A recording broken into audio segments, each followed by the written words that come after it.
నమస్తే. శ్రీ గురుభ్యో నమః. శ్రీమాత్రే నమః. ఆదిత్యాయ చ సోమాయ మంగళాయ బుధాయ గురు శుక్ర శనిభ్యే రాహవే కేతవే నమః. శ్రీమాత శ్రీ మహారాజ్ఞి శ్రీమత్ సింహాసనేశ్వరి చిదగ్నికుండ సంభూత దేవకార్య సముద్యత ఉద్యద్భాను సహస్రాభ చతుర్భం సమన్విత శ్రీమాత్రే నమః. మనం గోచారాన్ని చెప్పుకుంటూ ఉన్నాం. గోచారం అంటే గ్రహాల సంచారం. గోచారానికి మనకి మామూలు జన్మజాతకానికి ఉన్న తేడా అందరికీ తెలిసిందే. ఎందుకంటే మనసో జాత చంద్రమ అంటాం కాబట్టి చంద్రుడు ఎక్కడ ఉంటాడో అక్కడ నుండి తీసుకునేది గోచారం అంటూ ఉంటారు. అది ముఖ్యంగా రాశి నుండి తీసుకుంటాం. అంటే లగ్నం నుండి కాకుండా రాశి నుండి చూసేటువంటి ఫలితాలు అని మనం చెప్పచ్చు.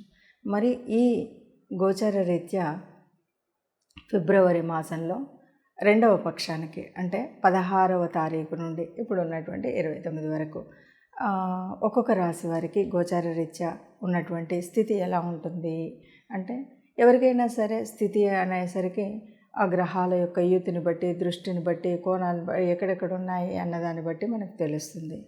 సరే, ఈ 15 రోజులకు గాను ముందుగా గ్రహస్థితి ఎలా ఉంది అని కనుక చూస్తే, గ్రహస్థితి ముఖ్యంగా పెద్దవైనటువంటివి, స్థిరంగా నెమ్మదిగా కదిలేటువంటివి, ఎక్కువ రోజులు ఉండేటువంటి గ్రహాలు కనుక చూస్తే మనకి మేషంలో గురువు ఉన్నాడు. అలాగే రాహుకేతువులు ఇద్దరు కూడా మీనంలో రాహువు, కన్యలో కేతువు ఇద్దరు మనకు కనిపిస్తే, ఇక శని భగవానుడు కుంభరాశిలో ఉన్నాడు. ఇది కాకుండా మరి ఈ 15 రోజులకు గాను ఎట్లా ఉన్నది స్థితి అంటే, రవి ముఖ్యంగా రవి మనకి మకరంలో అంటే మనం మకరానికి ఎప్పుడు వచ్చారు?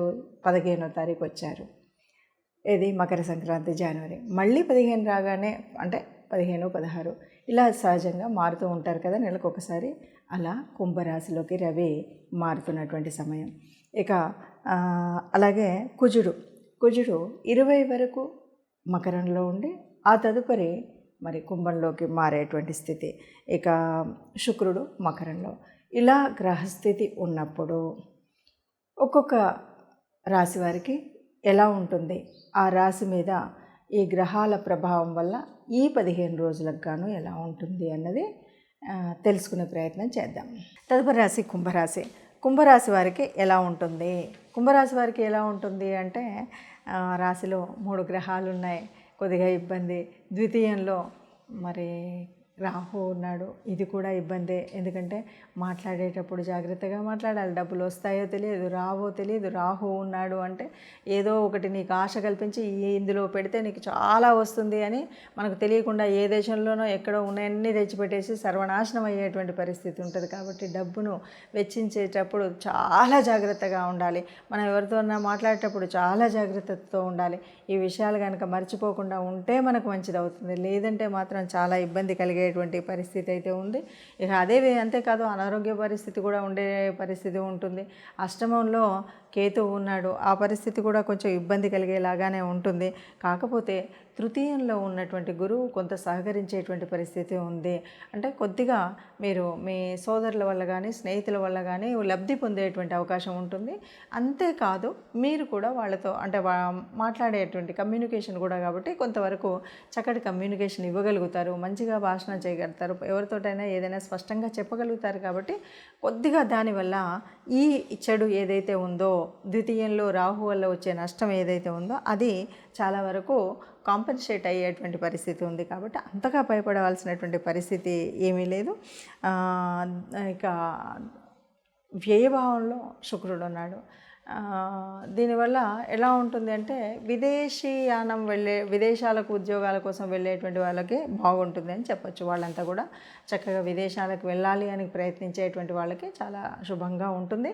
మనం ఏం చేసినా సరే ఒక నిబద్ధతతో, ఒక నిష్ఠతో మాట్లాడేటప్పుడు జాగ్రత్తగా, ఖర్చు పెట్టేటప్పుడు జాగ్రత్తగా, ముఖ్యంగా ఖర్చు అది కూడా అధిక ఆశతో ఖర్చు పెట్టకుండా ఉండాలి. అధిక ఆశ అంటే నేను ఈ 100 పెడితే నాకు ఏదో వేలల్లో, కోట్లల్లో, లక్షల్లో వస్తుంది అని భావన చేస్తూ కొంతమంది ఆరాటపడుతూ వాటి కోసం డబ్బులన్నీ ఉన్నాయి లేని అన్నీ తీసుకొచ్చి పెడుతుంటారు కదా. అలాంటి వాళ్ళు చాలా జాగ్రత్తగా ఉండాల్సినటువంటి పరిస్థితి ఈ ఒక్కటి కాదు, దాదాపు ఇంకొక 12 నెలలు కూడా ఇలాగే ఉండాల్సినటువంటి పరిస్థితి కుంభరాశి వాళ్ళు. ముఖ్యంగా మనం డబ్బు విషయంలో ఇష్టం వచ్చినట్టు ఖర్చు పెట్టకుండా, అంటే ఏదో ఆశపడి ఈ పెట్టుబడి పెడితే నాకు ఇంకా ఇంతకు పదింతలు వస్తుంది అనేటువంటి భావంతో చేస్తూ ఉంటారు. ఈ విషయంలో మాత్రం చాలా జాగ్రత్తగా ఉండాలి అని చెప్తూ, రాహుకేతువుల యొక్క ఆరాధన స్తోత్రం చేయడం అనేటువంటిది మర్చిపోకుండా చేసినట్టయితే సవ్యంగా ఉంటుంది, అంత ఇబ్బందులు రావు. కానీ ఎప్పటికప్పుడు మనల్ని మనం కాన్షియస్గా ఉంచుకోవడం అన్నది మాత్రం మర్చిపోవద్దు. ఎక్కడున్నా ఏం చేస్తున్నా ఎలాగా, ఎవరిదైనా మార్గదర్శనం అవసరమైతే తీసుకోవడం అనేటువంటి విషయాన్ని మర్చిపోకుండా చేయాలి. అప్పుడు ఈ 15 రోజులు బాగుంటుందని చెప్పచ్చు. మరి ఇప్పటివరకు ఉన్నటువంటి ఈ గ్రహ సంచారం వల్ల ఫిబ్రవరి మాసంలో 15వ తారీఖు నుండి 16 నుండి నెలాంతం వరకు ఉండేటువంటి పరిస్థితి ఇలా ఉంటుంది అని మనం చెప్పాం. కానీ ఇది పూర్తిగా మాకు యాక్యురేట్గా కలవలేదు అనేటువంటి భావన మాత్రం వద్దు.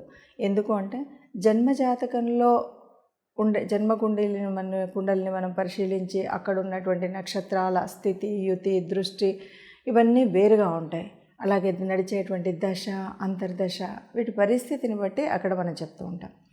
ఈ నెలలో ఈ కాలంలో ఒకవేళ మీకు ఆనందంగా మీ దశ అంతర్దశ నడుస్తున్నటువంటి సమయానికి అనుకూలంగా ఈ గ్రహాల యొక్క సంచారం ఉంది అంటే మనకు మంచిగా యోగించేటువంటి స్థితే ఉండవచ్చు. అలా కాకుండా మనం కోటానుకోట్ల మందిలో కొంతమందికి మాత్రమే ఇది పూర్తిగా కలిసి వస్తుంది. అట్లాగే కొంతమందికి జన్మజాతకం ఉండకపోవచ్చు. అలాంటి వారికి కూడా ఉపయోగపడే విధంగా మనము నెల పక్షానికి సంబంధించి మనం చేసుకుంటూ ఉంటాం.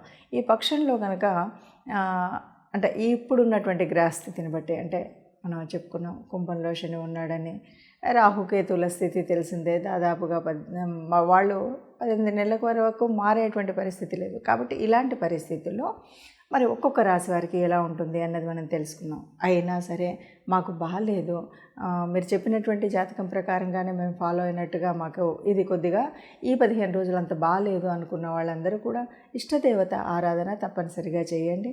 గోగ్రాసాన్ని ఇవ్వడం అనేటువంటిది ఒకటి నిత్యంగా మనం, అంటే మన నెలలో అనుకూలంగా మనకు వీలైనట్టుగా నెలకు ఒక్కసారైనా ఆ గోగ్రాసాన్ని ఇవ్వడం అనేటువంటివి కొన్ని ప్రక్రియలు చేసినట్టయితే మనకి గ్రహ దోషాల మూలంగా కానీ, లేదా మనకున్నటువంటి కర్మ ఫలంగా వచ్చేటువంటి వాడిని కానీ ఆ దోషం పరిహారం కావాలి అంటే తప్పనిసరిగా మనం ఇలా గోశాలకు వెళ్ళడం, గోగ్రాసం ఇవ్వడము, లేదు వారానికి ఒక్కసారి అయినా సరే, ఎలా ఉండని ఎట్టి పరిస్థితుల్లో అయినా సరే నవగ్రహ మండపానికి, ఏదైనా దేవాలయానికి వెళ్తే నవగ్రహ మండప ఆరాధన చేస్తాం కాబట్టి అక్కడికి వెళితే సరిపోతుంది. ఇష్టదేవత ఆరాధనని మర్చిపోకుండా చేయడం అన్నది కనుక చేస్తే ఎంతటి కష్టమైనా అది కష్టంగా అనిపించకుండా అది అలా దొర్లిపోతుంది. అలాగే ఉండాలని అందరూ కూడా ఆనందంగా, సుఖంగా, సంతోషంగా మీ కుటుంబ సభ్యులతో మీరుంటూ అందరూ సంతోషంగా ఉండాలి, అందులో అందరూ ఉండాలి అని భావిస్తూ సర్వే జనా సుఖినో భవంతు. నమస్తే.